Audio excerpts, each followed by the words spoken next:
आ रही है मध्य प्रदेश के इंदौर से। शिक्षा के मंदिर में हुई शराब कबाब पार्टी के साथ निकाह हुआ। इंदौर के एक सरकारी स्कूल में शराब कबाब पार्टी का आयोजन किया गया। एक अब्बासी परिवार ने निकाह का, जहां बिना परमिशन के ही शासकीय स्कूल परिसर में निकाह का आयोजन कर लिया गया। इस दौरान वहां जमकर शराब और कबाब चला, जिसके बाद से स्कूल ग्राउंड में गंदगी पसरी हुई है। आयोजन को लेकर अब्बासी परिवार द्वारा किसी तरह की कोई परमिशन नहीं ली गई। पूरे मामले की शिकायत अब स्कूल के प्रिंसिपल ने पुलिस से की है। यह नजारा इंदौर के संयोगितागंज शासकीय स्कूल का है, जहां एक अब्बासी परिवार द्वारा रविवार की रात दो जोड़ों के निकाह का आयोजन किया गया, जहां मांसाहार खाना बनाया गया और शराब भी परोसी गई। मैदान में देखा जा सकता है कि हड्डियां और शराब की बोतलें बिखरी पड़ी है। वहीं जो मांसाहार खाने का बचा हुआ वेस्ट वही स्कूल परिसर के गड्ढे में डाल दिया गया है। पूरा मामला मीडिया के सामने आने के बाद जिम्मेदारों से सवाल किए तो प्रिंसिपल अपनी सफाई देते नजर आए। उनका कहना है कि उनके द्वारा किसी तरह की कोई परमिशन नहीं दी गई। वही पुलिस का पूरा मामले में कहना है कि अब्बासी परिवार ने प्रिंसिपल से मौखिक परमिशन ली थी, लेकिन जब प्रिंसिपल ने वहां पर देखा कि एक बड़े स्तर पर जहां निकाह किया जा रहा है, उसके बाद प्रिंसिपल आर के चेलानी ने अपने आप को सुरक्षित करने के लिए एक लिखित आवेदन संयोगिता खंड जन थाने में दे दिया। फिलहाल अब पुलिस पूरे मामले की जांच में जुटी हुई है। दरअसल इन दिनों बड़ी शादी करने की जद में कई लोग बड़े गार्डन और धर्मशाला या होटल बुक करते हैं, लेकिन कुछ लोग पैसा बचाने की जुगाड़ में स्कूल जैसी जगहों में को भी नहीं छोड़ते हैं। ये क्या आयोजन था? एक मिनट को शादी कोई सर बच्चियों की शादी थी। हाँ भैया, बच्चियों की शादी थी, उनका निकाह मस्जिद में करा के यहाँ पे जगह लेनी थी, तो यहाँ पे रिसेप्शन करा। वो हमारे भाई साहब उन्होंने बताया कि यहाँ पे अपने प्रिंसिपल साहब को फ़ोन लगाया था। उन्होंने बोला था कि वो ठीक है बोले। उसके बाद नहीं, मेरे को बताया जैसे वो बता रही हूँ मैं, और कोई बात नहीं। तो मेरे बेटे को बोल बात करके मुझे पूरा आइडिया नहीं है, मेरे बेटे को मालूम है, उसको बोल हाँ तो सारा। और वेज नॉन वेज दोनों था, वेज नॉन वेज दोनों था। हाँ, ये गड्ढा इसलिए करा था कि पानी का में ही चले जाएगा, वो रोड पे आएगा नहीं, इसलिए गड्ढा करवाया था। कितने बच्चों की शादी? यहाँ पे 2 बच्चों की शादी थी। पर इस तरह से शासकीय परिसर देखो को इकट्ठा करना नहीं, आपको हाँ परमिशन मिली? नहीं, परमिशन तो नहीं। वो बता रहे थे कि अपने ये प्रिंसिपल आपसे बात करी थी फ़ोन पे, इसलिए करा, नहीं तो करते नहीं अपन। वो आ रहे हैं, आपका नाम बता। मोहम्मद यूनुस, कहाँ रहते हो आप? ये पीछे ही रहते हैं। एसडीएचएस स्कूल में सर एक प्रोग्राम आयोजित किया गया था, उसके संबंध में एक शिकायत प्राप्त हुई है। किस तरह से पूरी शिकायत है और किस तरह का आयोजन था ये? कल रात्रि लगभग 9 साढ़े 9 बजे के लगभग वहाँ के प्राचार्य द्वारा एक शिकायत दी गई कि स्कूल के ग्राउंड में एक रिसेप्शन का आयोजन किया गया है, जिसकी कोई पूर्व से अनुमति नहीं ली गई है। जिस संबंध पे तत्काल थाना संयोगितागंज द्वारा वहाँ पे बीट पार्टी रवाना हुई और जाके जब तस्दीक की गई तो जो आयोजक थे उनके द्वारा ये बताया गया कि उनके द्वारा जो वहाँ के प्राचार्य महोदय हैं उनसे मौखिक तौर पर अनुमति और सहमति के बाद ही इस कार्यक्रम का आयोजन किया गया था। पर जो भी कारण रहा हो, प्राचार्य महोदय ने शिकायत करी, जिस पर वहाँ जो भी उनकी शिकायत थी, मौके पर पुलिस पहुंची, देखा वहाँ पे कार्यक्रम का आयोजन हो रहा था। क्योंकि वहाँ ऑलरेडी कार्यक्रम का आयोजन हो चुका था और कार्यक्रम सुचारू रूप से चल रहा था, तो इस वजह से वहाँ बल लगा के कि कोई अनावश्यक दुर्घटना ना हो, किसी बात को लेकर वो कार्यक्रम वहाँ पे संपन्न हुआ। इस बात को लेकर जो स्थानीय जनप्रतिनिधि हैं यहाँ पे, उनसे भी मौके पर चर्चा हुई, तो उनके द्वारा भी यही तथ्य बोले गए कि उनने वहाँ के प्राचार्य महोदय से मौखिक तौर पर पहले से अनुमति ली थी। तो इस तरीके से पूरा मामला है, जिस पर एक प्राचार्य महोदय की शिकायत आई है, जिस पर जो भी वैधानिक कार्रवाई की जाएगी। कौन लोग थे सर जिनके द्वारा एक प्रोग्राम किया गया था? ये एक अब्बास परिवार है, एक जो यहाँ पे छावनी उषागंज में रहता है, उनका एक रिसेप्शन का कार्यक्रम था। सर कार्रवाई किस पे होगी इसके अंदर? प्रत्यारोपी है, लेकिन सर शिकायत ऑपरेटर देने वाला भी प्रचार है और शिकायत करने वाला भी वही सर। अब इस प्रकरण को लेकर इस पर जांच की जाएगी कि अगर इनके द्वारा मौखिक तौर पर भी अनुमति ली गई है या किसी फोन माध्यम से या किसी बात से अनुमति ली गई है, तो उसके संबंध में उनके पास क्या साक्ष्य हैं। तो इस संबंध में जो प्राचार्य महोदय उनसे भी पूछा जाएगा कि जो सरकारी ग्राउंड है उस पर इस टाइप की अनुमति पूर्व में भी कोई आयोजन किए जाते हैं या ऐसा कोई कार्यक्रम किया जाता है तो अनुमति होती है या नहीं होती। हाँ, उनके द्वारा ये कहा गया है और जो कि अनावेदक पार्टी है उनके द्वारा बताया गया कि हमने मौखिक तौर पर अनुमति ली गई थी, तो दोनों ही पक्षों से पूछताछ करके वो वस्तुस्थिति क्लियर की जाएगी। कार्यक्रम आयोजित किया गया था जिसकी शिकायत आपके द्वारा जो है वो पुलिस में दर्ज कराई गई है, किस तरह का कार्यक्रम था और किन लोगों के द्वारा पूरा कार्यक्रम कराया गया था? किस जो प्रोग्राम आयोजित हुआ था किन लोगों के द्वारा कार्यक्रम कराया गया था और क्या शिकायत आपने करी है? कल सुबह जब हम सूर्य नमस्कार के लिए यहाँ आए थे तो हमारे को कुछ टेंट लगा दिखा था, कुछ टेंट कर्मी काम कर रहे थे, तो मैंने उनसे पूछ लिया था, मैंने आप ये कैसे कर रहे हैं, क्या कर रहे हैं? तो बोले साहब ये तो शादी का प्रोग्राम हो रहा है। मैंने किसकी परमिशन से हो रहा है? बोले बुलाइए। उनने जिनको बुलाया मैंने बुलाया, मैंने भैया कहाँ है परमिशन, कैसे कर रहे हो आप यहाँ पे गोल्डन? बोले नहीं हम नहीं कर। मैंने कहा साहब ये आप ये करोगे? बोले नहीं साहब हमारे पास परमिशन। मैंने आप परमिशन है तो दिखाइए, नहीं है तो हटाइए इसको। उनने बोला हम हटा रहे हैं, बिल्कुल हटा रहे हैं। उसके बाद उनने वो शाम तक किया। मेरे को जैसे ही खबर लगी कि नहीं हट रहा, मैंने पुलिस थाने में खबर दी, मेरे वरिष्ठ अधिकारियों को खबर दी है, मैंने कलेक्टर साहब को भी लगाने का प्रयास किया, बात नहीं हो पाई।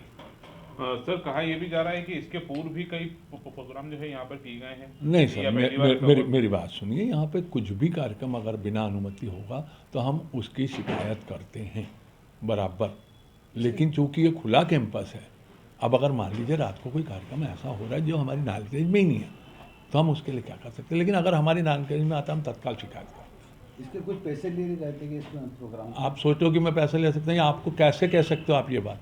ऐसा सूचना जमा मैं आपको सूचना तो मेरे पास, अगर मैं आपको सूचना दूँ कि आपने मेरे से पैसे लिए, आप उसको कैसे बोल सकते हैं? बिल्कुल गलत है, 101% गलत चीज़ है। सर आपका पूरा परिचय? RK Chelani, principal.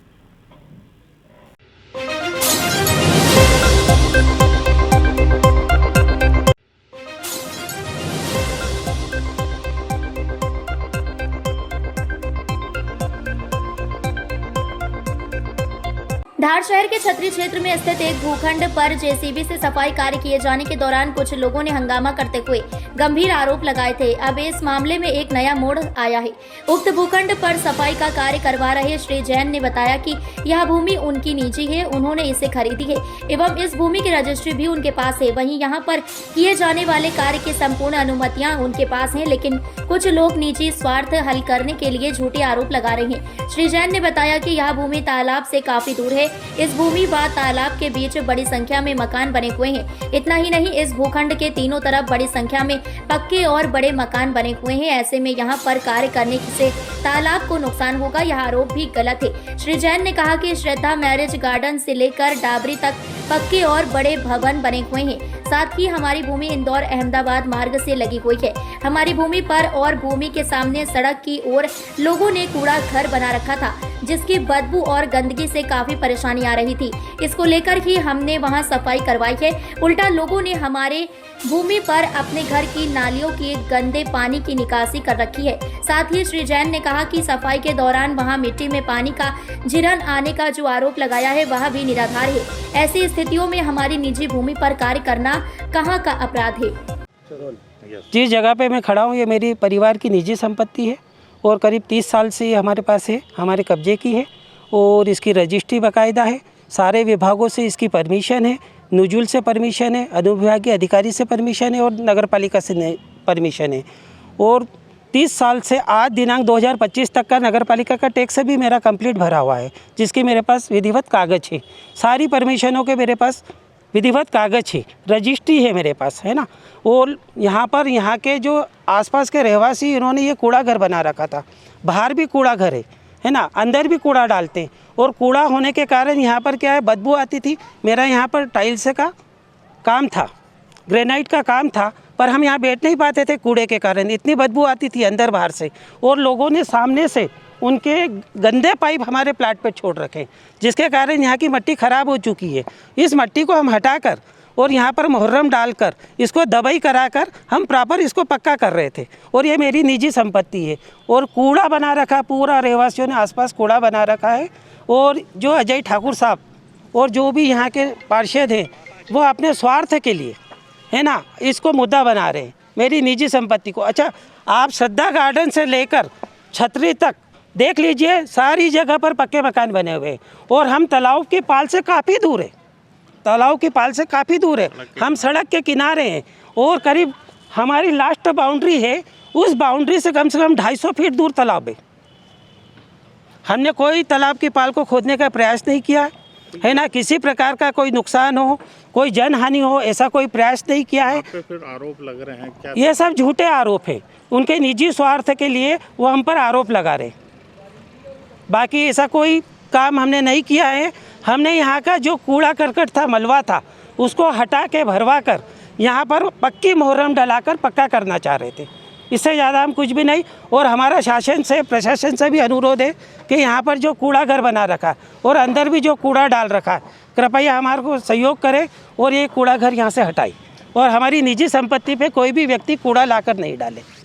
नाम बता दें। रोशन जैन आपका नाम। इस वक्त की बड़ी खबर मुरैना से आ रही है। रक्तदान मानव कल्याण के लिए महान कार्य। जिला एवं सत्र न्यायाधीश संगीत मदान जौरा मनकामनेश्वर मंदिर पर किया गया रक्तदान शिविर का आयोजन। जौरा नगर की प्रतिष्ठित धार्मिक संस्था महादेव मंदिर ट्रस्ट द्वारा आज स्वामी विवेकानंद जयंती युवा दिवस के अवसर पर बृहद रक्तदान शिविर का आयोजन किया गया। शिविर का उद्घाटन स्वामी विवेकानंद मां सरस्वती एवं भारत माता की पूजा अर्चना के साथ किया गया। रक्तदान शिविर की मुख्य अतिथि जिला एवं सत्र न्यायाधीश श्रीमती संगीता मदान रही। उन्होंने अपने संबोधन में बताया कि रक्तदान के माध्यम से हजारों जिंदगियां बचाई जा सकती हैं, इसलिए मनकामनेश्वर मंदिर पर यह रक्तदान शिविर आयोजित किया गया है। संगीता मदान द्वारा यह भी कहा गया कि अपने लिए तो सभी जीते हैं, लेकिन जीवन का असली आनंद दूसरों के लिए जीना होता है। इस शिविर में एक खास शख्स और रहे रक्तवीर जितेंद्र जाजू, जो 100 बार रक्तदान कर चुके हैं। इस पूरे रक्तदान शिविर में ग्वालियर रेड क्रॉस सोसाइटी एवं मुरैना रेड क्रॉस सोसाइटी का भी उल्लेखनीय योगदान रहा है। इस पूरे रक्तदान शिविर में महिला मंडल ने रक्तदान शिविर में योगदान देकर मातृशक्ति की अहम भूमिका निभाई। जौरा मनकामनेश्वर मंदिर पर एक रक्तदान शिविर का आयोजन किया गया है। किस प्रकार का यह आयोजन है और क्या क्या ऐसे लोगों में एक संदेश जाएगा? ये रक्तदान का आयोजन है, बेसिकली हमारे एक साथी, हमारे भाई, बड़े भाई, उनके 100 रक्तदान वो कर चुके हैं, तो इससे एक मैसेज समाज में भी जाए। हम आए दिन अस्पतालों में देखते हैं कि मरीज से जब अटेंडरों से बोलते हैं ना कि खून की ज़रूरत पड़ेगी तो आधे अटेंडर भाग जाते हैं। उससे ये रक्तदान से और उनके सम्मान से लोगों में ये मैसेज जाए कम से कम कि ये रक्तदान करना स्वास्थ्य के लिए अच्छा ही है, हानि उसमें कुछ नहीं, किसी और को भी फ़ायदा होगा और आपको भी फ़ायदा होगा, दोनों ही लाभार्थी रहेंगे उसमें। अब जो रक्तदान करने से लोग कहते हैं कि शरीर खराब हो जाता है। रक्तदान करने से शरीर खराब नहीं होता, जैसा कि आपको डॉक्टर रवि महेश्वरी जी ने भी उसमें भी बताया कि आपको ब्लड प्रेशर की समस्या है। और सबसे बड़ा फ़ायदा क्या है कि रक्तदान जब होता है ना तो उस खून की सारी जाँचें होती हैं।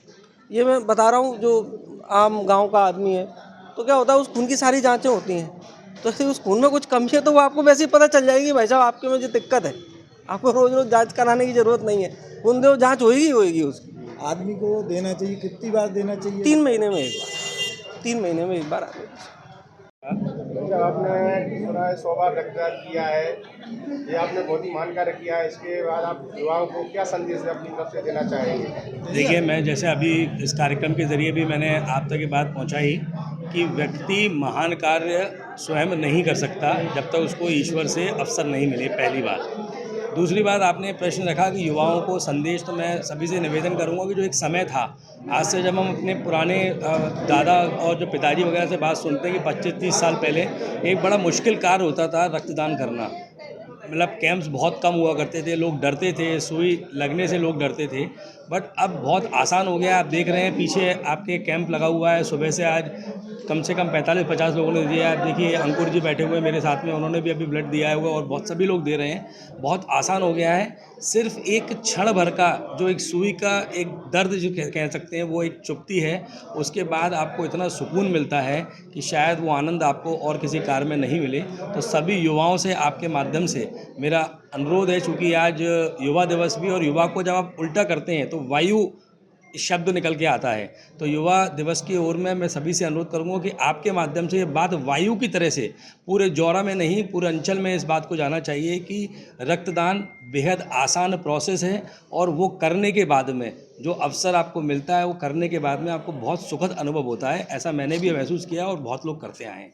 धन्यवाद। जौरा मनकामनेश्वर मंदिर में रक्तदान शिविर किया जा रहा है, कैसे क्या इसका कार्यक्रम रखा गया है? ये करीब 70 के आसपास रजिस्ट्रेशन हो चुके हैं और जो इच्छुक लोग हैं वो अभी भी आ रहे हैं। रजिस्ट्रेशन की संख्या और बढ़ेगी। मैं समझता हूँ कम से कम 100 यूनिट यहाँ से आज ब्लड मिलेगा हमको।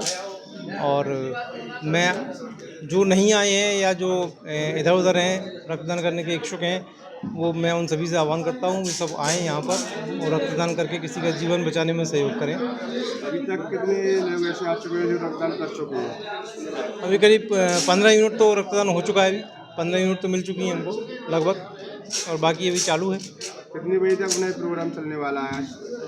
1:30 से 2 बजे तक शेड्यूल है। बाकी अगर रक्तदाता ज़्यादा आते हैं तो हम उसको भी मेंटेन करेंगे, ज़्यादा लंबे समय तक चलाएंगे। बहुत बहुत नमन, बहुत बहुत नमस्कार। मुझे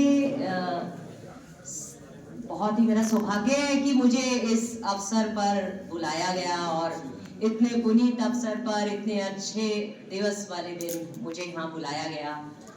और मुझे इसकी जानकारी नहीं थी कि ये इतना बड़ा अच्छा प्रोग्राम हो रहा है, जिसमें सर ने 100वीं बार अपना आज रक्तदान किया है और हमारे और भी नवयुवकों ने रक्तदान किया है। किसी के जीवन को बचाना, प्राणों को बचा लेना, अपने रक्त का दान कर, इससे बड़ा कोई दान ही नहीं हो सकता। इंसान सिर्फ अपने लिए सोचता है, इंसानियत के बारे में नहीं सोचता, सिर्फ अपने बारे में सोचता है। मुझे तकलीफ है, मुझे दुख है, मुझे ऐसा है, पर दूसरों के लिए सोचना ये सबसे बड़ी बात है। और सबसे बड़ी इंसानियत है कि अपने आप शरीर का खून जो है किसी और को दे देते हैं। मुझे इतना बड़ा ये शिविर लगा है हमारे ट्रस्ट की तरफ से, ये बहुत बहुत बड़ी खुशी की बात है आज। जबकि मेरी बड़ी पुत्री मुझे आज जिद कर रही थी कि मुझे भी जाना है इस शिविर में रक्तदान के लिए, और उनका स्वास्थ्य ठीक नहीं था, काफ़ी कफ और कोल्ड है, तो मैंने इसलिए उनको मना किया। पर वो ये कह रही थी कि नहीं, मुझे भी जाना है और मुझे भी ऐसी सेवा देनी है। हर एक की इच्छा ही नहीं उठती है, दूसरे के लिए कुछ करने की हर एक की इच्छा नहीं उठती है। और हम में से चंद लोग, और खासकर हमारे यहाँ जिनका हम सम्मान करें, जाजू जी का, उनके जितेंद्र जी का, उनके 100वीं बार ये देना, ये बहुत बहुत बहुत बड़ी बात है। और मैं बहुत सम्मान करती हूँ जितेंद्र जी का कि उन्होंने इस तरीके का अपना जीवन में ये अपनाया कि हम लोगों के लिए, दूसरों के लिए, समाज के लिए ये सेवा दे सके। आप सभी यहाँ पधारे हैं, आपका बहुत बहुत शुक्रिया, बहुत बहुत अभिनंदन। खलघाट रोड स्थित शासकीय महाविद्यालय धर्मपुरी में स्वामी विवेकानंद जी की जयंती पर युवा दिवस का आयोजन प्राचार्य डॉक्टर PS नागेंद्र की अध्यक्षता में एवं क्रीड़ा अधिकारी डॉक्टर अविनाश यादव एवं प्रोफेसर अर्जुन गोरे के मार्गदर्शन में किया गया, जिसमें महाविद्यालय के विद्यार्थियों एवं कार्यरत अधिकारियों कर्मचारियों के द्वारा प्रातः 9 बजे से 10:30 बजे तक मुख्यमंत्री जी के रिकॉर्डेड संदेश के माध्यम से सामूहिक सूर्य नमस्कार एवं प्राणायाम किया गया और भाषण प्रतियोगिता के साथ राष्ट्रीय गीत वंदे मातरम तथा मध्य प्रदेश गान का सामूहिक आयोजन कर स्वामी विवेकानंद जी के शिकागो व्याख्यान का मार्गदर्शन किया गया, जिसमें महाविद्यालय के समस्त आबकारी कर्मचारी उपस्थित रहे।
महाकुंभ 13 जनवरी गंगा, यमुना और अदृश्य सरस्वती के संगम तट पर श्रद्धालुओं का अद्भुत नजारा देखने को मिला। महाकुंभ के पहले स्नान पर्व पौष पूर्णिमा के पावन अवसर पर महाकुंभ में पहले स्नान पर्व पर देश भर से आए श्रद्धालुओं ने आस्था की डुबकी लगाई। आधी रात से ही श्रद्धालु और कल्पवासी संगम तट पर जुटने लगे थे।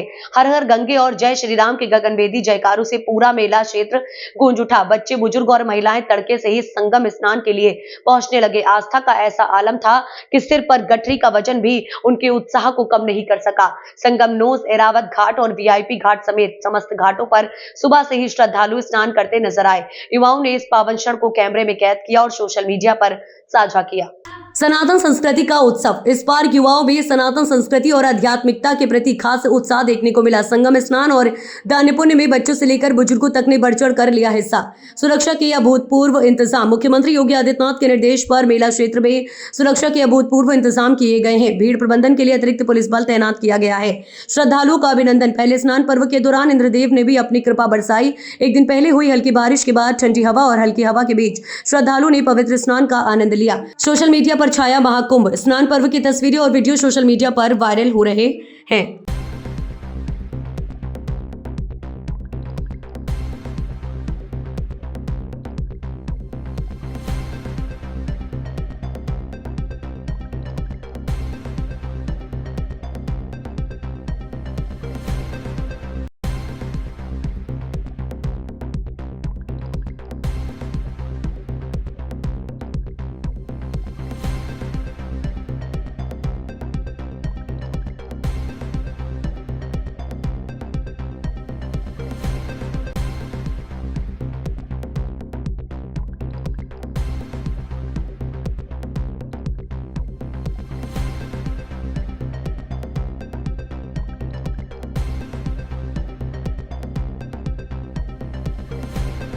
अयोध्या में एमएलसी के ख्वाबों को फीका कर रहे ठेकेदार, काट रहे मलाई। एक हफ्ते के अंदर बैठ गई इंटरलॉकिंग की सड़क मानक विहीन और पीले ईंट से हो रहा घटिया निर्माण कार्य। एमएलसी कोटा बनाई जा रही इंटरलॉकिंग रोड, ये प्रकरण कहीं और का नहीं, अयोध्या जनपद के विकासखंड अमानीगंज क्षेत्र के रामनगर, अमावा, सूफी और बखत का पूर्वा का है। मामला ग्रामीणों के विरोध करने पर भी नहीं रुका। घटिया निर्माण कार्य ग्रामीणों के अनुसार एंजिंग में टोटल पीले ईंट का किया जा रहा प्रयोग। कहीं पर 2.5 मीटर, कहीं पर 3.5 मीटर बनाई गई है रोड।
धार शहर के छतरीपुरा मुंज सागर तालाब की पाल पर भूमाफिया द्वारा अवैध खुदाई का कार्य जारी। आपको बता दें कि नेता प्रतिपक्ष प्रतिनिधि कांग्रेस प्रवक्ता अजय मनोहर सिंह ठाकुर एवं पार्षद प्रतिनिधि बरसात सिसोदिया ने जानकारी देते हुए बताया कि धारनगर के छतरीपुरा मुंज सागर तालाब की पाल पर भूमाफियाओं द्वारा अवैध खुदाई की जा रही है। वहीं अजय ठाकुर ने कहा कि भूमिया अपने राजनीतिक फायदा उठाते हुए चोरी छुपे पोकलेन मशीन और 10 डंपरों के माध्यम से बिना अनुमति के अवैध खुदाई कर रही है, जिसमें काली मिट्टी होने से आसपास के गरीब लोगों के मकान क्षतिग्रस्त हो रहे हैं, जिसके चलते क्षेत्र के लोगों ने जमकर विरोध किया। यहाँ पर ये जो खुद रहा था, ये गलत है या सही है? नहीं, गलत है साहब। यहाँ है ना खड्डे खुद रहे थे, तो हम आए तो बोलने, तो हमको गाली गुप्ता करी। नाम नहीं पता, वो बड़े साहब थे जी। हाँ, कोई कह रहा था 9 गांव का है करके, बोलने आए थे तो हमको गाली गुप्ता करी। हम बच्चे ले लेके बाहर भागे। दीवार इसको बंद करवा दो। यहाँ पर रात में खोदकर इस तालाब को क्षति पहुँचाने के लिए एक बड़े पोकलैंड से गड्ढा कर रहे थे। आप पार्षद क्या कहें? ये जो रोशन लेन के द्वारा खोदा जा रहा है इसको रोका जाए और हम जनता के साथ है और हम एडीएम साहब का आह्वान देंगे। भैया हमने उनको मना करा कि यहाँ पे खोदा खोदी मत करो, उसके बावजूद भी उन्होंने खड्डे खोदे और गाली गुप्ता देने लगे और हमारे को बोलते कि तुम्हारे को हम यहाँ पे रहने नहीं देंगे करके, और इसके लिए वो चिल्लाने लगे। हमने बोला तो बोलते कि तुम्हारा है क्या यहाँ, हमने 5 लाख 10 लाख ऐसे पैसे फंसाए तो हम तो बनाएंगे और हम तो रहेंगे करके, इतना बोला उन्होंने। नाम नहीं मालूम हमारे को, 4-5 जने आए थे, वो खड्डे खोद रहे थे अंदर, नाम नहीं मालूम मेरे को। मेरा हेमा। धार जिला भूमाफिया की आश्रय स्थली बनते जा रही है। यहाँ पर भूमाफिया मुख्यमंत्री और प्रभारी मंत्री से अपने संबंधों का हवाला देते हुए अपनी मनमर्जी का कार्य कर रहे हैं। सीधा सीधा देखने में आ रहा है हमारे धार शहर में छतरीपुरा चौराहे पर तालाब के किनारे एक भूमि पर, ये भूमि पर पहले भी यहाँ पर भूमाफियाओं द्वारा खुदाई करने का कार्य किया गया था, जिसको अधिकारियों और क्षेत्र की जनता के द्वारा जागरूकता से बताते हुए अधिकारियों द्वारा रोका गया था, क्योंकि मुंज सागर तालाब और देवी सागर तालाब 300 मीटर के दायरे तक इसके सौंदर्यीकरण में लिया गया है और इसकी खुदाई पर रोक लगाई गई। यहाँ पर जो स्थानीय लोग हैं उन्हें भी दूसरी जगह बसाने का कार्य किया जा रहा है और जो रजिस्ट्रीकृत लोग हैं उन्हें भी अनुमतियाँ निर्माण की नहीं दी जा रही है। फिर भी ये भूमाफिया अपने रसूख का फायदा लेते हुए, अपने रसूख का उपयोग करते हुए कल रात एक साथ पोकलैंड और 10 डंपर को ला करके एक साथ इसने खुदाई का कार्य किया। पिछली बार भी जब खुदाई की थी तो एक जरा से गड्ढे में पानी आ गया था, तालाब का पानी आ गया था, और कल भी जब इन्होंने खुदाई की और वहाँ की क्षेत्रीय जनता ने उसका विरोध किया और अधिकारियों को खबर देने के बाद अधिकारियों ने आकर के रोका। दिनेश व्यास गिरधारी गिरधार साहब ने वहाँ आकर रोका, इनके कागजों को देखा जो अस्पष्ट थे और इनको आकर के रोका। उसके बावजूद भी इनके द्वारा खुदाई की गई और उसको आज सुबह जब हमें पता चला तो मैं और क्षेत्रीय पार्षद प्रतिनिधि बरसात सिसोदिया द्वारा वहाँ जाकर के देखा गया, जहाँ पर इनने गड्ढा किया है वो आज पूरा गड्ढा भर चुका है तालाब के ढेरपन से। ये तालाब चूंकि शहर के मध्य में है और ये जो खोद रहे हैं यहाँ से तालाब फूटने की आशंका है, और अगर तालाब फूट जाता है तो क्षेत्र की धार नगर की आधे से ऊपर आबादी उससे प्रभावित होगी, यहाँ पर जान माल का नुकसान होगा। मेरा और क्षेत्रीय पार्षद प्रतिनिधि बरसात सिसोदिया को और हम सब धार नगर की यहाँ की जनता का प्रशासन से अनुरोध है, निवेदन है कि जो ये गड्ढा भरा गया है, खोदा गया, उसे वापस भराया जाए और ये भूमाफिया जो अपनी जिद कर रहा है, जो अपने गलत उद्देश्य के लिए जान और माल से खिलवाड़ कर रहा है, इस पर एफआईआर की जाए। इसको उचित कार्रवाई सख्त कार्रवाई करते हुए इस पर एफआईआर की जाए और ये जो कार्य कर रहा है इसे रोका जाए। अगर प्रशासन के द्वारा इसे नहीं रोका गया, इसे नहीं किया गया तो हम भव्य बड़ा आंदोलन करेंगे, धरने पर बैठेंगे, ज्ञापन देने का भी कार्य करेंगे, गरीबों के साथ अन्याय नहीं होने देंगे। अजय डॉक्टर मनोहर सिंह ठाकुर। इंदौर में प्रतिबंधित प्लास्टिक के खिलाफ निगम का अभियान जारी है। निगम ने लोहा मंडी में 2.5 टन पॉलिथीन जब्त कर 1 लाख के स्पॉट फाइन करवाई गई है। इंदौर नगर निगम द्वारा प्रतिबंधित प्लास्टिक के खिलाफ चलाए जा रहे अभियान के तहत बड़ी कार्रवाई की गई है। निगम ने लोहा मंडी स्थित न्यू एनसीआर लॉजिस्टिक से 2.5 टन से अधिक प्रतिबंधित प्लास्टिक जब्त किया है।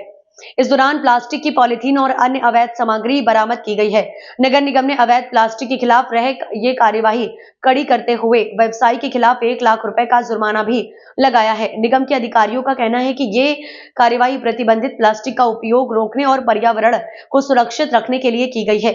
नगर निगम ने प्रतिबंधित प्लास्टिक के खिलाफ अपनी मुहिम को और तेज करते हुए शहर में विभिन्न स्थानों पर निगरानी रखने की बात भी कही है।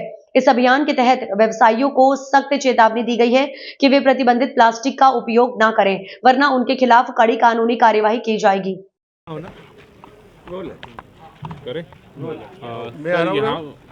सर यहाँ पर जो ओल्ड लोहा मंडी है, यहाँ पर एक कार्रवाई की गई है, कहाँ पर ये पूरी कार्रवाई है, कितने किलो जो है प्रतिबंधित पॉलिथीन जब्त की गई है? ये इसके संबंध में न्यू एनआरसी लॉजिस्टिक नाम से ये फर्म है, ट्रांसपोर्ट है। इसके संबंध में परसों रात को जानकारी प्राप्त हुई थी कि यहाँ पॉलीथीन उतरेगी।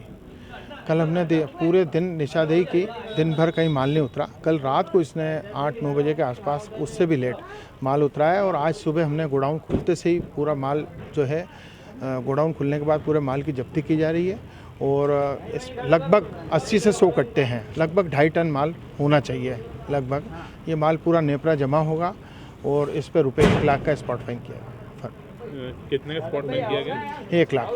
सर कहाँ से लेकर आए थे ये लोग?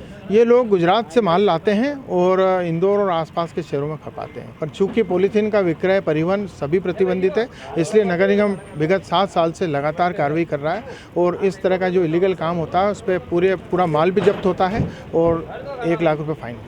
ठीक, आपका पूरा परिचय? गौतम भाटिया, स्वास्थ्य अधिकारी, नगर पालिका निगम। बड़नगर पुलिस को 21 दिसंबर 2024 को वाहन चेकिंग के दौरान एक सफेद रंग की स्विफ्ट डिजायर कार क्रमांक GJ 17N8116 को 2 अज्ञात बदमाश पुलिस को देखकर मौके से कार छोड़कर भाग गए थे। पुलिस द्वारा मौके पर कार की तलाशी लेने पर कार में 21 पेटी अवैध अंग्रेजी शराब भरी हुई थी, जिसे जब्त कर आबकारी एक्ट में प्रकरण दर्ज कर अनुसंधान के दौरान 11 जनवरी 2025 को फरार आरोपी में से एक आरोपी बलराम पिता रमेश सिंगाट जाति बील उम्र 28 साल निवासी बागा पाड़ा थाना बदनावर को गिरफ्तार किया गया। पूछताछ में आरोपी बलराम ने अपने एक अन्य साथी का नाम सीताराम पिता सुखराम भील निवासी उंडवा का होना बताया, जो अभी फरार है। गिरफ्तार आरोपी बलराम ने पुलिस को पूछताछ में बताया कि उक्त शराब मैंने विशाल पारेता व मुकेश चौकसी की देपालपुर स्थित लाइसेंसी दुकान से मैनेजर मोहन सिंह व सेल्समैन निरंजन गुप्ता से लाना बताया गया है। उक्त व्यक्तियों को प्रकरण में आरोपी बनाया गया व जिनकी भी संलिप्तता पाई जाएगी उनके विरुद्ध वैधानिक कार्यवाही की जाएगी।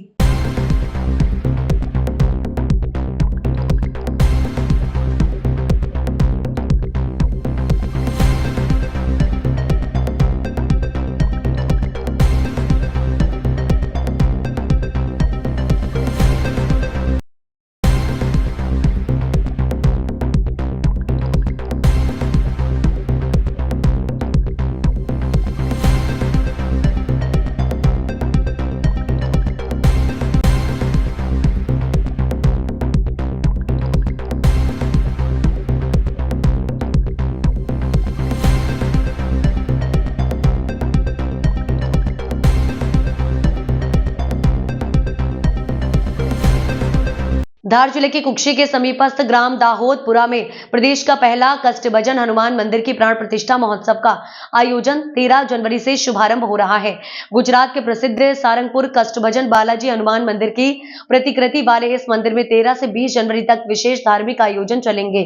आज इस कार्यक्रम की शुरुआत में निकलने वाली कलश यात्रा 11 किलोमीटर की मालबाड़ सोडल बाबा नर्मदा मंदिर से दोहद पहुंची। इस कलश यात्रा में क्षेत्र के आसपास के सभी भक्तों ने ढोल, बैंड, डीजे और झांकियों पर जमकर झूमे। महिलाओं ने भी जमकर गरबा नृत्य किया। क्षेत्र की सबसे बड़ी और लंबी कलश यात्रा थी, जिसमें लाखों की संख्या से ज्यादा भक्तों ने आज इस कलश यात्रा में जमकर झूमे। जगह जगह क्षेत्रवासियों का स्वागत हुआ। फूल मालाओं से संतों के साथ बग्घियों पर सवार होकर भव्य कलश यात्रा निकाली, जो इस धार जिले की सबसे बड़ी ऐतिहासिक कलश यात्रा बनी, जिसमें लाखों की संख्या में भक्तों ने पहुंचकर धर्म लाभ लिया। कल मकर संक्रांति के प्रथम दिवस से श्रीमद् भागवत कथा का आयोजन शुरू होगा, जिसमें शास्त्री स्वामी शांति प्रियादास महाराज प्रतिदिन दोपहर 12 बजे से 4 बजे तक कथा वाचन करेंगे। साथ ही रात्रि में कई धार्मिक कार्यक्रम आयोजन होगा, जिसमें 18 से 20 जनवरी तक 51 कुंडी महायज्ञ होगा, जिसके लिए 10,000 वर्ग फुट का विशाल यज्ञशाला तैयार किया गया है। कार्यक्रम में संगीत में सुंदरकांड पाठ और निमाड़ गुजरात के प्रख्यात भजन गायकों की प्रस्तुतियां होंगी। 18 जनवरी को स्कूली बच्चों का सांस्कृतिक कार्यक्रम और 19 को रुक्मणी विवाह की शोभा यात्रा निकलेगी। आज की जो कलश यात्रा है वो कहीं न कहीं ऐतिहासिक कलश यात्रा बनी है, जो कि इतनी लंबी नर्मदा जी से चल के लगभग 11 किलोमीटर चल के आई है। क्या उद्देश्य है इस यात्रा का? निश्चित रूप से आज जिस कलश यात्रा को लेकर हम चल रहे हैं, लगभग 9 किलोमीटर की कलश यात्रा है और पूरा सर्व हिंदू समाज इस यात्रा में सम्मिलित हुआ। और यह जो कष्टभंजन मंदिर यहाँ पर पूरा में बन रहा है, उस कलश यात्रा में उपस्थित हमारी बहुत सारी माताएं बहनें भी उपस्थित है, हिंदू समाज के कई कार्यकर्ता युवा साथी भी उपस्थित है। मैं सभी से आपके माध्यम से निमंत्रण भी देना चाहता हूँ कि 9 दिन जो हमारा ये कार्यक्रम चलने जा रहा है, 20 तारीख तक माननीय मुख्यमंत्री जी को भी हमने दिया है और ये कार्यक्रम एक ऐतिहासिक रूप लेने जा रहा है। आपने आमंत्रित करना चाहता हूँ कि सभी सर्व हिंदू समाज को ये कार्यक्रम को सफल बनाने के लिए आमंत्रित करना चाहता हूँ। कहीं न कहीं ऐतिहासिक कलश यात्रा बन रही है, क्योंकि अगर देखा जाए तो गुजरात के बाद मध्य प्रदेश में पहला एक कष्टभंजन देव मंदिर बनने जा रहा है, जिसमें आज श्रद्धालुओं की लाखों श्रद्धालुओं की भीड़ लगी है। क्या उम्मीद लगती है? देखिए, आज का आयोजन इस बात को भव्यता लाता है कि न केवल धार जिले मध्य प्रदेश के विभिन्न जिलों से, धार जिले के विभिन्न विधानसभाओं से और अंतर्राष्ट्रीय स्तर से भी भक्तजन आज स्वामीनारायण भगवान के आशीर्वाद के लिए कुक्षी में आए हैं। अष्टभंजन देव भगवान की कृपा हमारे लोगों पे रहे। ऐतिहासिक, अभूतपूर्व और मैं समझता हूँ ये इतना ऐतिहासिक क्षण है मेरे लिए और कुक्षी की जनता के लिए, जिसका आप लोग अलौकिक अनुभव आप लोग देख रहे हैं। मध्य प्रदेश के धार जिले के टांडा में चाइना धागे पर पुलिस की पैनी नजर। धार जिले में चाइना धागे के द्वारा आए दिन छोटी बड़ी दुर्घटनाएं घटती नजर आ रही हैं। शासन प्रशासन के सख्त आदेश को ध्यान में रखते हुए मकर संक्रांति के महापर्व के पहले से ही टांडा थाना प्रभारी उप निरीक्षक रमेश चंद्र नायल दलबल के साथ पूरे नगर में पतंग व्यापारियों की दुकानों पर विशेष चेकिंग अभियान चलाया। उन्हें समझाइश दी गई कि चाइना धागा न रखें और न ही बेचे। पतंग उड़ाने वाले युवाओं को भी चाइना धागे के नुकसान के बारे में समझाइश दी और उन्हें कहा गया कि कभी भी चाइना धागे का उपयोग ना करें। चाइना धागा पशु पक्षियों के साथ साथ मानव के लिए भी खतरा बनता जा रहा है। उप निरीक्षक रमेश चंद्र नायक पुलिस बल के साथ सुबह से ही प्रत्येक गली मोहल्ले में घूमते हुए नजर आ रहा है।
ग्वालियर पुलिस ने एक मसाज पार्लर पर छापामार कार्रवाई कर उसके आड़ में चल रहे सेक्स रैकेट को पकड़ा है।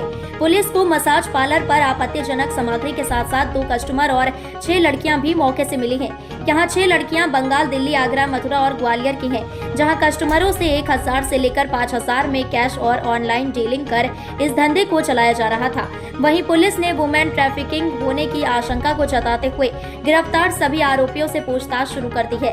दरअसल ग्वालियर वरिष्ठ पुलिस अधीक्षक धर्मवीर सिंह यादव को मुखबिर द्वारा सूचना मिली थी कि सिटी सेंटर स्थित पटेल नगर में the healing hand massage therapy के नाम से मसाज पार्लर चलाया जा रहा है, जिसकी आड़ में सेक्स रैकेट का कारोबार जोरों शोरों पर चल रहा है। इस सूचना पर एसपी ने क्राइम ब्रांच एएसपी कृष्ण लाल चंदानी के नेतृत्व में टीम बनाकर कार्रवाई करने के लिए भेजा, जहां टीम ने मसाज पार्लर पर एक अपने व्यक्ति को ग्राहक बनाकर पहुंचाया।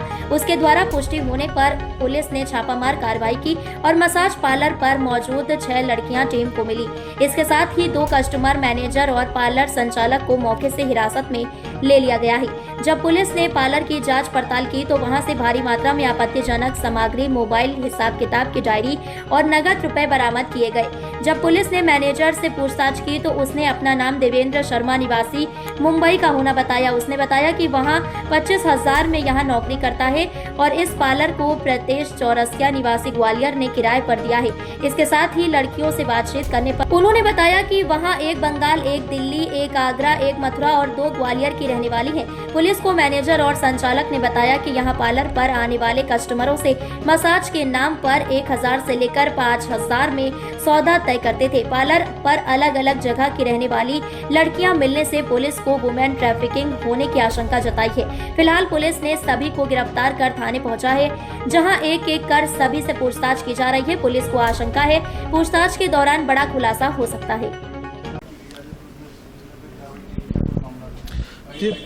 मुखबिर सूचना पे ग्वालियर पुलिस को एक टिप ऑफ मिला था कि द हीलिंग हैंड जो स्पा चलता है वहाँ पे देह व्यापार चल रहा है। तो इस पर से पुलिस ने अपना एक पंटर बनाया और उसको अपने प्री मार्क्ड नोट्स दिए पहले से और उसकी रोजनामचा एंट्री की। उसके बाद 3 अलग अलग थानों की टीम्स बनाई गई, जिसमें महिला थाना, क्राइम थाना और विश्वविद्यालय थाना, इन तीनों थानों से फोर्स लिया गया और इसमें सीएसपी महाराजपुरा, सीएसपी यूनिवर्सिटी और टीआई महिला थाना के साथ यहाँ पे रेड की गई। जब रेड किया गया तो यहाँ पे कुछ व्यक्ति संदिग्ध अवस्था में मिले और कुछ जब्तियाँ भी हुई हैं और जो हमने पंटर को नोट दिए थे वो भी हमें यहाँ से जब्त हुए। तो इस पर से अभी इन सब पे अपराध पंजीबद्ध किया जाएगा और अग्रिम विवेचना की जाएगी। अभी हमें 2 कस्टमर्स मिले हैं और 2 संचालक मिले हैं इस सेंटर के, तो ये 4 आरोपी बनेंगे अभी प्राथमिक तौर पे इस प्रकरण में। जी 6 महिलाएं भी मिली हैं जो यहाँ पे कामकाज करती थी, तो अभी इनसे भी जब्तियाँ की जा रही हैं और फिर अग्रिम विवेचना जारी रहेगी।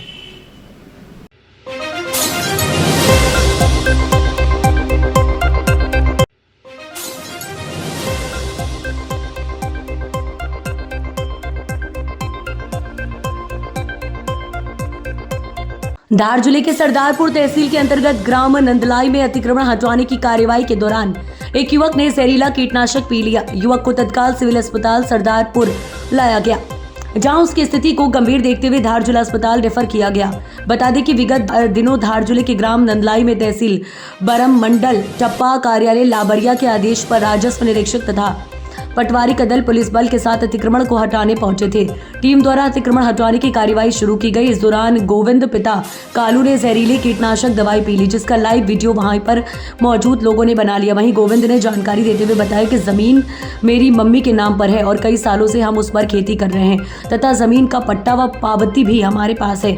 हमें बिना सूचना दिए ही अतिक्रमण की कार्यवाही की जा रही है, जिसके चलते मैंने जहर पी लिया। अभी खेत में फसल होने के कारण अभी अतिक्रमण हटाने से मना किया था, किंतु पटवारी ने युवक की नहीं सुनी, जिसके चलते उसने प्रताड़ित होकर जहर पीकर आत्महत्या करने की कोशिश की।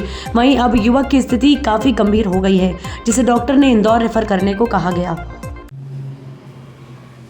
क्या नाम है आपका? मेरा नाम गोविंद है। अच्छा, यहाँ भर्ती हुए क्यों हुआ, क्या हो गया? सर मैंने जहर खा लिया था। किस विषय में खाया जहर आपने? सर मेरे खेत पे अतिक्रमण चल रहा था, मैंने पटवारी साहब को मना बोला सर अभी मत करो, मैं फसल ये लोन लूँगा उसके बाद हटा देना। ऐसा सरकारी ज़मीन थी अतिक्रमण हटाना? नहीं सर, 50 साल से कब्जा है मेरा वहीं पे, पट्टा और पावती दोनों मेरे पास। आपके पास कितना बीघा ज़मीन है? सर 3 बीघा। अच्छा, आपने जहर पिया, आप बात भी कर सकते थे उनसे, बात नहीं करी आपने? बात की मैंने कि सर ऐसा मत करो। किरदार साहब बोले कि मेरे को पता नहीं है, आप तहसीलदार से बात करो। अच्छा, आपने जहर खाया, उन्होंने रोका नहीं किसी ने आपको?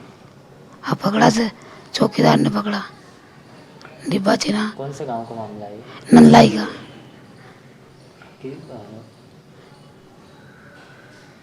आपका नाम बताओ। मेरा नाम गोविंद। क्या नाम है आपका?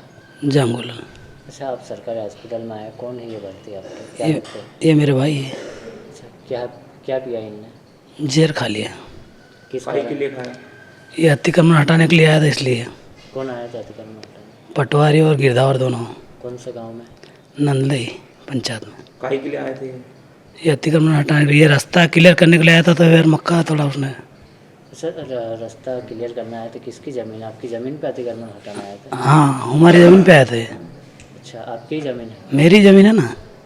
70-80 साल से मतलब हमारे पिताजी कब्जा कर रखे थे, वो भी कमाइन खा रहे थे, वहाँ हम भी कमाइन खा रहे हैं। तो अगले साल भी, तीसरे साल पहले भी तोड़ डाली उसने। अच्छा, कितने बीघा ज़मीन है? ये 3-3.5 बीघा लगभग। अच्छा, पट्टा भी है इसका? पट्टा भी है ना, पट्टा भी है, डायरी भी है, पट्टा डायरी मेरे पास है। अच्छा, आप अतिक्रमण हटाना आया तो उससे पहले आपको सूचना दी थी इन्होंने? नहीं दी, जिसके पहले दी थी महीना भर पहले, तो मैंने ये जवाब पेश कर दिया था। अच्छा, उसके बाद भी अतिक्रमण हटा दिया। अच्छा, ये जहर खाया है इन्होंने आपके भाई ने आपकी? हाँ। तो क्या चाहते हैं आप? हम क्या चाहते हैं सर, वो ये चाहते हैं कि हमारी ज़मीन है, हम कमान खा रहे हैं। अच्छा, आपका नाम बता दीजिए। जांगुदास। मध्य प्रदेश के ओमकारेश्वर में आश्रम संचालित करने वाले एक शख्स के साथ 22 लाख रुपए की ठगी होने का मामला सामने आया है। पीड़ित व्यक्ति का कहना है कि वह ओमकारेश्वर स्थित अपना आश्रम लंबे समय से संचालित कर रहा है, जहां बीते दिनों इंदौर के कुछ लोग इंदौर के रणजीत हनुमान मंदिर नकली क्राइम ब्रांच के पुलिस अधिकारी बनकर उनके पास पहुंचे और उन पर कई तरह के आरोप लगाते हुए उनके अकाउंट से टोटल 22 लाख रुपए ट्रांसफर करवा लिया, जिसमें एक 4 व्हीलर वाहन भी शामिल है जो अपने साथ ले गए, जिसका अभी तक पीड़ित को कुछ भी पता नहीं है। इस मामले को लेकर पीड़ित मोहितानंद महाराज ने बताया कि उन्होंने इंदौर स्थित पुलिस विभाग में इसकी शिकायत की थी। वहीं मुख्यमंत्री को भी उन्होंने न्याय के लिए पत्र लिखा है। मोहितानंद महाराज की माने तो उन्होंने इस मामले में जब कोर्ट में याचिका भी दायर की और न्याय मांगा, तो इस मामले में पीड़ित के पक्ष के अधिवक्ता असगर वारसी ने भी मीडिया के सामने अपनी प्रतिक्रिया दी है।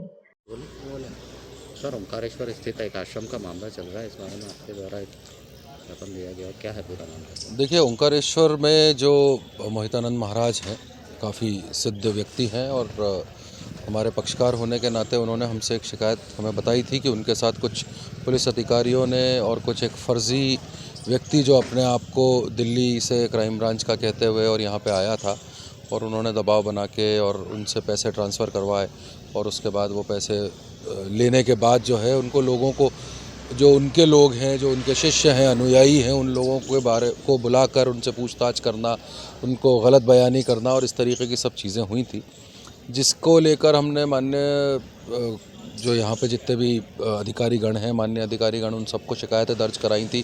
इसके साथ साथ हमने माननीय मुख्यमंत्री महोदय, राज्यपाल महोदय, प्रधानमंत्री महोदय, सबको हमने एक एक शिकायती आवेदन दिया था कि इस तरीके की घटना जो हमारे साथ हुई है, ये घटना अपने आप में एक तो निंदनीय है, क्योंकि एक सिद्ध पुरुष जो कि धार्मिक कार्यों में लिप्त हैं, जिनका कोई दुनियादारी से लेना देना नहीं है, उनके साथ आप इस तरीके की घटना कारित कर रहे हैं, तो उसका संज्ञान लेने और साथ साथ एक सिद्ध पुरुष के साथ धोखाधड़ी, क्योंकि जो हम आम तौर पे आजकल देखते आ रहे हैं कि लोगों के साथ इस तरीके की धोखाधड़ियाँ हो रही हैं, पर कभी भी सोच विचार से बाहर होती है ये चीज़ कि किसी सिद्ध पुरुष के साथ इस तरीके की कोई घटना हुई हो। तो हमने उसकी शिकायत करी। उसके बाद हमने माननीय उच्च न्यायालय में एक याचिका दायर की है, जिस पर मोहितानंद महाराज की तरफ से हमने ये मांग करी है कि जो भी इसमें अधिकारी संलिप्त हैं उन पर कार्रवाई हो।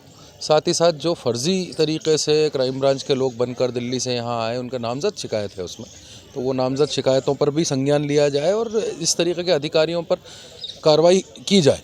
कौन कौन अधिकारी शामिल हैं इसमें? एडिशनल कमिश्नर लेवल के लोग हैं जो कि शामिल हैं। बाकी क्योंकि माननीय न्यायालय में मामला अभी गंभीर है और उसका एडजुडिकेशन चल रहा है, इसलिए उसका ज़्यादा नाम लेना और ज़्यादा चीज़ें बोलना अभी सही नहीं होगा। लेकिन हाँ, वक्त के साथ हम आपको और भी जानकारियाँ इसमें देंगे, जो जो माननीय न्यायालय आदेश करेंगे हम उसकी जानकारी आपको देते जाएंगे। आपका परिचय? मैं एडवोकेट असगर वारसी, इंदौर से।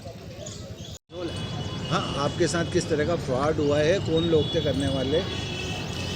ये खजराना से कुछ पुलिस अधिकारियों आए थे और कोई नकली क्राइम ब्रांच संदीप मलोठिया नाम का व्यक्ति है, वो हरियाणा का है।